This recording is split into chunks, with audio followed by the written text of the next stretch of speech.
Bueno, queridos patitos, aquí estamos con un libro de Robert Harris. Sí, lo pone aquí y yo lo digo, el autor de Patria. Pero no de la Patria que ahora está famosa, no. Patria, la novela que sirvió de base para la película aquella de Rutger Hauer. Una película bien interesante. Que seguramente tendrá conexión para algunos con la película en forma de serie de El hombre en el castillo, basada en el libro de Philip K. Dick, con esta idea de las historias alternativas. Aquí no estamos para una historia alternativa, estamos para la realidad. Robert Harris se mete en el año 1938 en el contubernio de Múnich, tampoco el contubernio de 1962, no, es un asunto español. Aquí estamos en historia universal, en el ámbito de la realidad donde, bueno, pues aquí se ven dos banderas, somos la británica y la del Tercer Reich,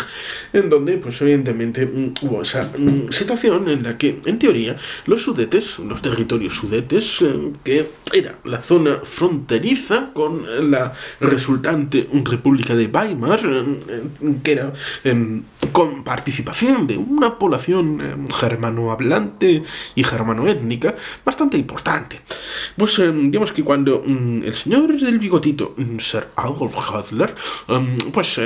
interviene en la política alemana y acaba siendo nombrado el día 30 de enero del año 1933 canciller de la República de Weimar para transformarla y destruirla desde dentro, pues evidentemente hubo una transformación importante hasta el punto de que en 1936 en la zona desmilitarizada acaban entrando en la zona de Renania pues las tropas de Alemania sin el confrontamiento de las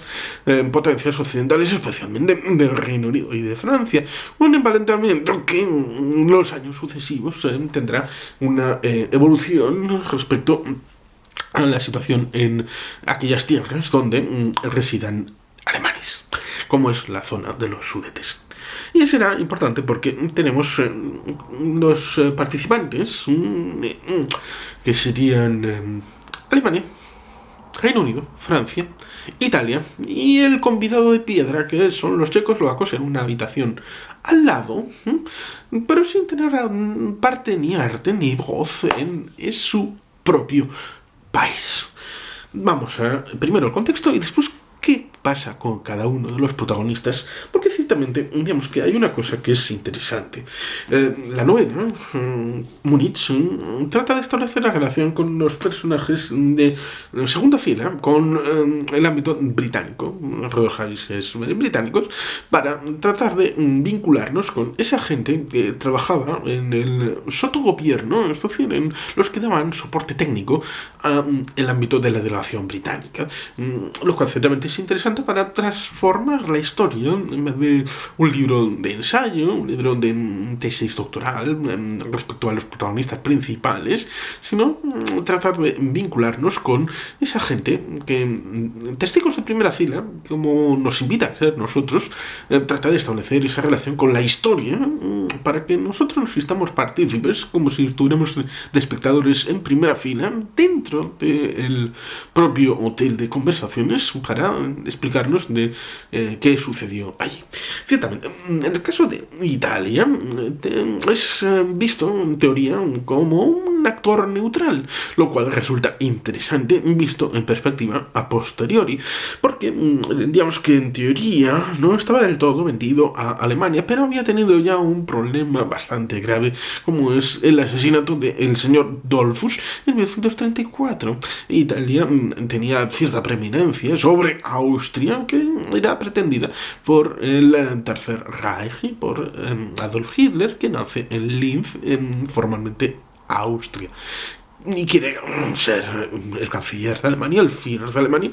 pero su pequeña patria dentro del Tercer Reich, porque los austríacos, que fueron resultantes de la descomposición del Imperio Austrohúngaro, técnicamente son alemanes, puramente étnicamente alemanes, en ámbito de lo que queda del Imperio Austrohúngaro, que era un conglomerado como si fuera la Unión Europea. Kudrow Kalergi habló sobre la pérdida de este conglomerado multiétnico y multinacional en Pan-Europa, una forma de tratado de la nostalgia para tratar de construir un futuro distinto. Pues ciertamente lo que queda del país de Austria es algo étnicamente alemán y por lo tanto tiene esa idea. Una Italia que en teoría es ganadora de la Primera Guerra Mundial, a pesar de que los tratados previamente establecidos le vinculaban con Austria-Hungría y le vinculaban con Alemania. Y se mantuvo neutral en agosto del 1914 y por tanto ciertamente tenemos una resistencia que luego le llevará con el tiempo a vincularse con los aliados, que era la Entente, en realidad se llamaba la Entente, pero con dinero también británico para la separación del periódico que Benito Mussolini acabará fundando para que impulse el nuevo periódico en el ámbito de los aliados, ¿no?, los británicos, y a partir de ahí pues tejer una relación entre los británicos y Benito Mussolini, a pesar de que en los años 20 tendrá esa marcha sobre Roma, hace un siglo exactamente, en 1923, pero resulta interesante porque dentro del sistema político italiano era posible, con muy poca presencia, ser nombrado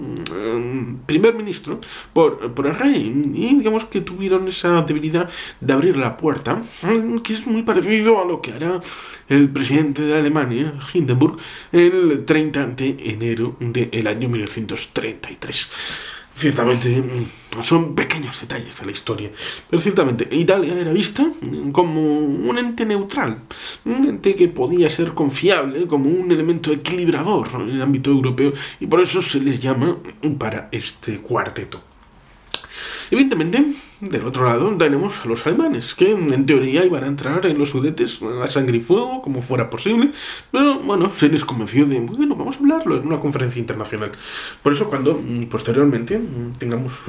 dudas respecto a Polonia y la posibilidad que se establecerá de, bueno, vamos a hablarlo en una conferencia internacional, lo mismo que en agosto del 14 había la idea todavía residual de hacer una conferencia internacional, tal y como lo hablamos en el conversatorio acerca del comienzo de la Primera Guerra Mundial con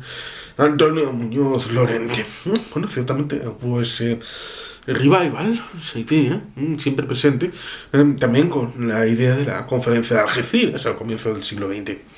Con lo cual, ciertamente, hay esa idea que se plasma precisamente en Múnich, en este momento, en donde en teoría, dos extremos, al que a nada le va, como es Italia, y al que todo le va, como es Alemania, tratando de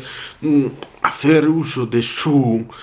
nueva legitimidad ante el mundo, como es el resurgimiento después de las trabas de Versalles, 20 años después prácticamente. El señor economista John Maynard Keynes dijo: las causas establecidas en Versalles nos llevarán en 2 décadas a una nueva guerra. No se equivocó, en 1919 fueron los tratados de Versalles y en el año 1939 fue la Segunda Guerra Mundial. Pero bueno, nadie escucha a los economistas, sobre todo porque habitualmente son lectores de lo que ya ha pasado, con lo cual evidentemente como futurólogos tienen poco futuro.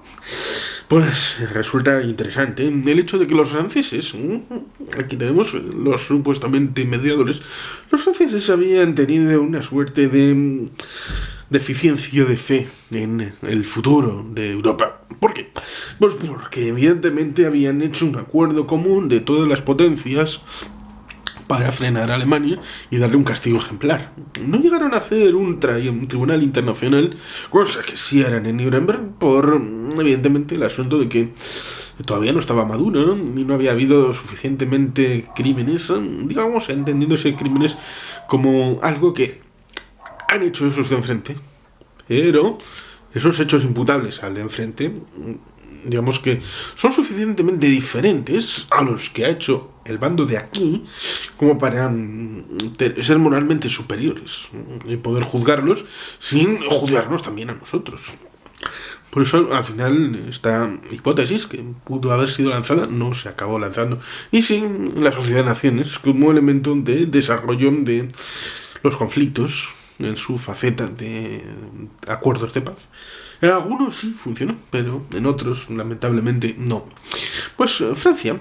que había tenido la guerra en su suelo, prácticamente, en el frente occidental, que había visto la destrucción, incluso ahora, un siglo después, tenemos tierras en la zona norte, cercana a Bélgica y a Luxemburgo, que todavía no se pueden utilizar. Zonas donde cada año, cuando se hace la siembra, pues aparecen restos de armamento que durante 4 años aquella fue tierra batida, ¿no? Continuamente para una situación que todavía tiene consecuencias a día de hoy, hasta el punto de que puede entenderse que en cierta manera la Primera Guerra Mundial sigue de alguna manera activa en sus consecuencias, hasta el punto de, por ejemplo, cuando en el año 2010 fue el último momento en donde Alemania acabó de pagar las reparaciones de guerra, los intereses a Estados Unidos. Resulta interesante, 2010 prácticamente a un siglo del inicio de la contienda, con lo cual ciertamente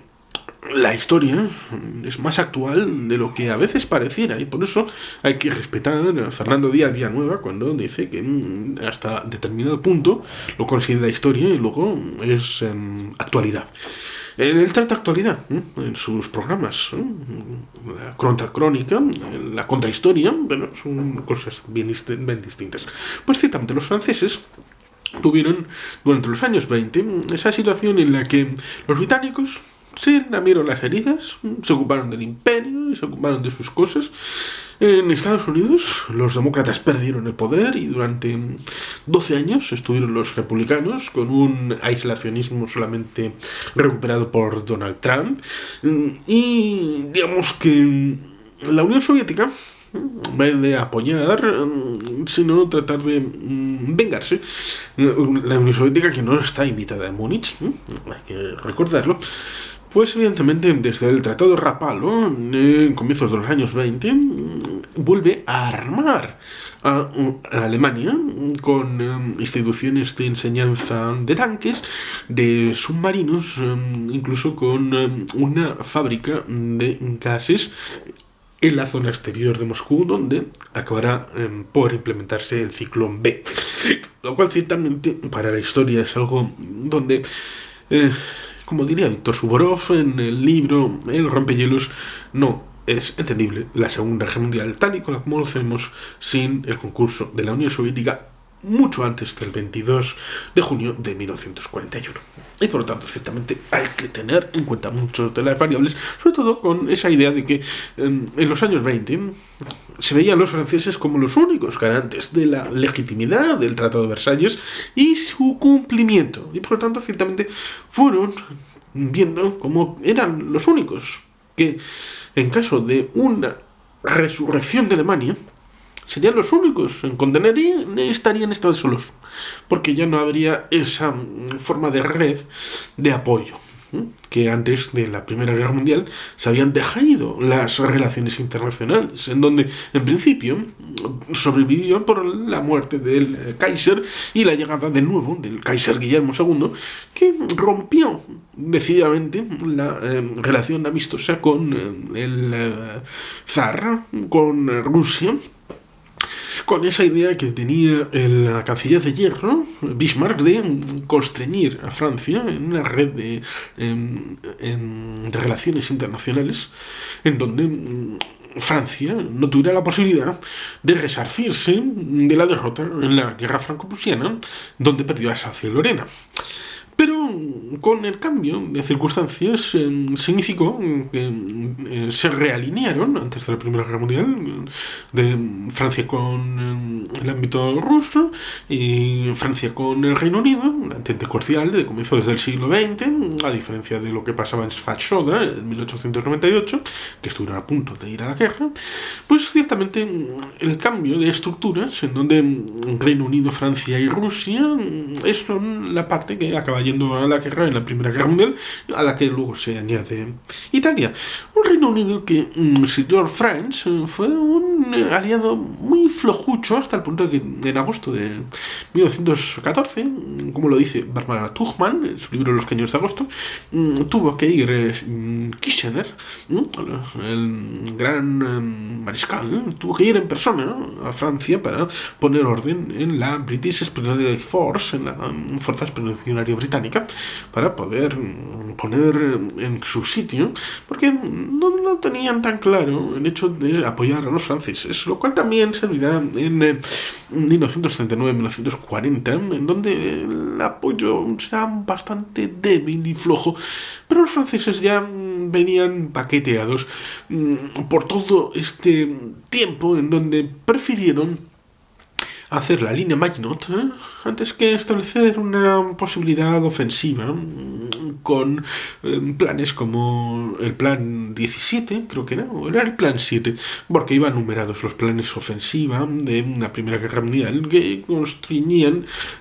la posibilidad de frente con el frente. Tenían el plan Schlieffen, que algunos dicen que era una mentira, sino era una evolución de los planes de Moltke el Viejo, pero más allá de esta realidad en donde cada potencia tenía proyectos de qué hacer en caso de conflicto, pues evidentemente después de la Primera Guerra Mundial los franceses tienen ese convencimiento de que ellos no pueden afrontar los desafíos solos. Y para afrontar los desafíos solos se ponen en un modo defensivo. Y los británicos tienen esa idea de que, y luego se ha desclasificado, que lo que querían hacer era alargar el proceso de acceso a la nueva guerra, porque en ese periodo se habían desarmado.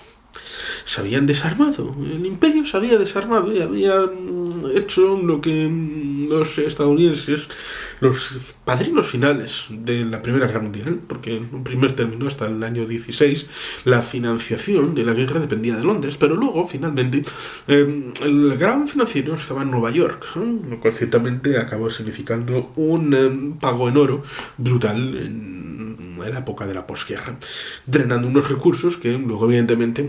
los felices años 20, que fue el culmen del Imperio Británico, pero ya estaba carcomido financieramente, lo cual se vio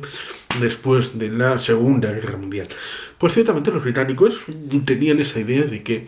la amenaza de Hitler era dura y no se podían enfrentar, y se vio en la guerra en España, no se podían enfrentar a los alemanes, ni siquiera en guerras proxy, en donde hubiera intermediarios, y por lo tanto ciertamente había que negociar finamente, y por eso Chamberlain, cuando vuelve de Múnich, paz en nuestro tiempo, sí, pero digamos que internamente ya dijo, hemos ganado un año. Es decir, en vez de empezar la guerra ahora, empezaremos dentro de un año. Cosa que ya sabía. Porque claro, si hubiera empezado la guerra en el año 38, la guerra mundial, pues ciertamente para los británicos no hubiera significado el uso de la aviación como será en la batalla de Inglaterra. Pero resulta interesante esta forma de mixtura de la historia en la que hay muchos elementos, porque no solamente es uno el que influye. Tenemos el hecho del acuerdo del 23 de agosto de 1939 y el uso de los hidrocarburos soviéticos en los aviones alemanes sobre el Reino Unido. Tenemos también el hecho de que las zonas de los Sudetes es la zona más protegida y con casamatas y con búnkeres de Checoslovaquia. Tenemos la Skoda como industria auxiliar militar y la importancia que luego tuvo Skoda para el Imperio Alemán el Tercer Reich en la construcción en 1939 de los elementos que darán visos en Polonia, en Francia, para las Blitzkriegs, y luego evidentemente en Dinamarca, Noruega. Pues evidentemente, ¿qué hubiera sucedido si en vez de llegar al acuerdo hubieran dicho, no, los sudetes no se negocian? Eso da para literatura ficción. Aquí se establece la relación con lo que sucedió realmente. Y las relaciones cruzadas entre las delegaciones diplomáticas de los franceses, los británicos y los italianos y los alemanes, en esa idea de tener una línea telegráfica con las capitales y la situación respecto a la negociación y, como digo, tener en cuenta el hecho de que había unos que estaban ahí al lado, que eran los checoslovacos y que eran en teoría los dueños de ese territorio. También recordemos el hecho de la unidad checoslovaca, que fue dando vueltas en el año 18, 19, incluso el 20, en el ámbito ruso, y que tiene que ver con la masacre de Ekaterimburgo, de la familia imperial de los zares. Ciertamente una historia interesante, que no es objeto de esto, pero seguramente en otros libros y en otras realidades se puede hablar de esa unidad checoslovaca en ese ínterin, en donde cuando surge no tenía ni un país, pero luego se les crea un país al que quieren retornar para formar parte del ejército nacional, lo cual ciertamente es una historia apasionante. Lo mismo que el hecho de que jugaron las grandes potencias con Checoslovaquia, con los Sudetes, hasta el punto de que posteriormente, después de la división y la entrega de los Sudetes, tendremos a comienzos del año 39, sin que nadie ponga el foco, los llamados protectorados de Bohemia y Moravia, sin que nadie eleve la voz, en la época de marzo del año 1939. Luego ya vendremos con la crisis en Polonia por el corredor de Danzig, ya a finales de agosto y comienzos de septiembre, ya con la formalización de la declaración de guerra. Pero ciertamente se suele poner el ejemplo de ceder con un malvado no conlleva más que fracasos. Por eso Múnich 1938 ha sido la ignominia a la que se recurre habitualmente para la memoria colectiva. Y sin más, queridos patitos, eskerrik asko, agur bat, beti helpean.